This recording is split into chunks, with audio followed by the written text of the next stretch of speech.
कहानी बदली हुई सास। उमा आज सुबह से ही बड़ी तेजी से अपना काम निपटा रही थी। उसके पीछे की वजह भी काफी खास थी। उसको पूरे 3 साल बाद अपने मायके जाने का मौका जो मिला था। काम करते वक्त वह काफी रिलैक्स थी, क्योंकि सासू माँ ने उससे कहा था कि कुछ दिनों तक दीपा, जो कि उसकी ननद थी, नहीं आने वाली है। उसकी यह ननद 100 के बराबर थी। उमा शादी करके जब घर आई थी तब दीपा को अपनी बहन की तरह प्यार करती थी, क्योंकि उसे खुद की कोई बहन नहीं थी। लेकिन कुछ ही हफ्तों में ही उसे यह पता चल गया था, उसकी ननद किसी जेलर से कम नहीं है। हालांकि दीपा को ब्याह हो चुका था, लेकिन उसे अपने ससुराल वालों की किसी भी प्रकार की चिंता नहीं थी। उसे जब जी करता था वह अपने मायके चली आती और मायके वालों पर अपना हुक्म चलाती, खासकर अपनी भाभी पर।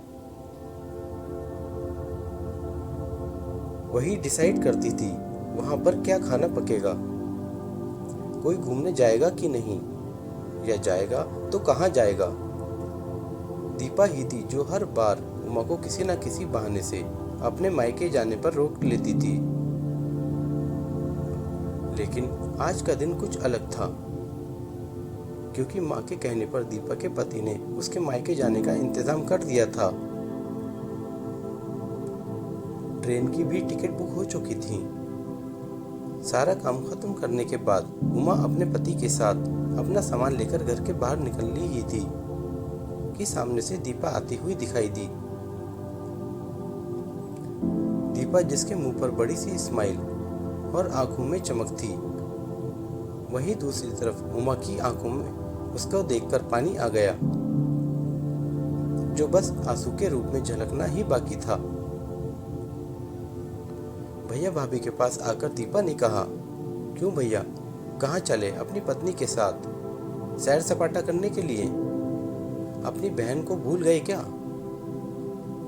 दीपक ने कहा, कहीं सैर सपाटा करने नहीं, तुम्हारी भाभी को मायके छोड़ने जा रहा हूँ। अच्छा, मैं आई और भाभी जाएंगी? क्या आपकी पत्नी को मेरा आना पसंद नहीं है? दीपा ने भाई भाभी को टोंट मारते हुए कहा। मन में उदासी और आंखों में नमी के लिए उमा पलटकर घर के अंदर जाने लगी, क्योंकि उसने मान लिया था कि इस बार भी दीपा की वजह से उसके मायके जाना कैंसिल हो जाएगा। लेकिन तभी सामने से उसकी सास आई और बोली, तुम दोनों अभी तक रेलवे स्टेशन नहीं गए क्या? गाड़ी के पीछे दौड़ते हुए जाओगे? दीपा बीच में टोकते हुए बोली, यह क्या कह रही हो माँ? मैं आई हूँ और आप भाभी को मायके भेज रही हो? क्या अब आपको मैं इतनी खटकने लगी हूँ? माँ ने दीपा को डांटते हुए कहा, तेरा क्या है बेटा, तेरे लिए यह मायका थोड़ी ही है, यह तो तेरे लिए एक प्रवास स्थल है, जहाँ तू जब जी चाहे, जब अपने ससुराल में बोरियत महसूस करे, आ जाती है। लेकिन वह बेचारी तो ऐसा नहीं करती, बल्कि वह तो जब जाना चाहिए तब भी अपने मायके नहीं जाती। इसलिए उसका अभी मायके जाना बहुत जरूरी है।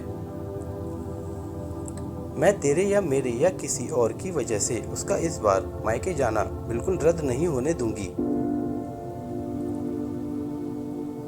पहले ये बता, तू तो कुछ दिनों के लिए नहीं आने वाली थी ना, फिर कैसे आ गई? मैंने तो ऐसे ही कह दिया था। मैं देखना चाहती थी कि मेरे न आने से भैया खुश होता है कि मुझे बुलाता है। दीपा ने कहा, हाँ हाँ, क्यों नहीं, कोई बुलाए या नहीं बुलाए, पर्यटन स्थल पर तो हर कोई जा सकता है। अब की बार मेरी बहू को पर्यटन स्थल पर, यानी कि उसके मायके जाने दे।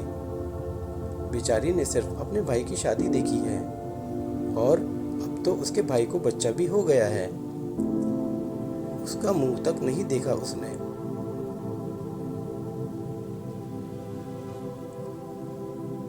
उसे भी अपने हिस्से का सुख भोगने दें।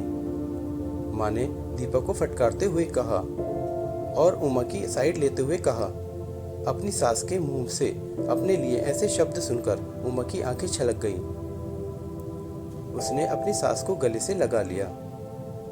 सास ने कहा, बहुत प्यार हो गया, जल्दी जाओ वरना ट्रेन छूट जाएगी। अपनी माँ का बदला हुआ रूप देख दीपा बहुत हैरान थी। उसे यकीन नहीं हो रहा था कि यह वही माँ है जो उसका हर कहा मानती थी और हमेशा उसका पक्ष लेती थी, चाहे बहू सही हो या गलत। वही माँ अपने मन में अपनी यह दोस्त को धन्यवाद दे रही थी जो कुछ दिनों पहले उसके घर आई थी और कुछ दिन रही थी और जाते जाते उसकी आंखें खोल गई थी। सहेली ने उन्हें बताया था कि वह अपनी बेटी का मोह छोड़ दे वरना अपनी बहू और बेटी के मन में अपनी इज्जत खो देगी। बिना सोचे समझे, बिना अच्छे बुरे का विचार किए हर फैसला सिर्फ अपनी बेटी के हिसाब से लेना सही नहीं है। रेलवे स्टेशन पर ट्रेन के डिब्बे में बैठी उमा के चेहरे पर एक बहुत प्यारी मुस्कान थी, जिसे देखकर दीपक को महसूस हुआ कि यह वह प्यारी मुस्कान है जिसे उसने 3 सालों से नहीं देखी थी। सच ही तो है, मायका महिलाओं के लिए पर्यटन स्थल ही तो है, जहां वह अपने ससुराल की सारी चिंताएं, टेंशन भूलकर कुछ दिन आराम से रह सकती है।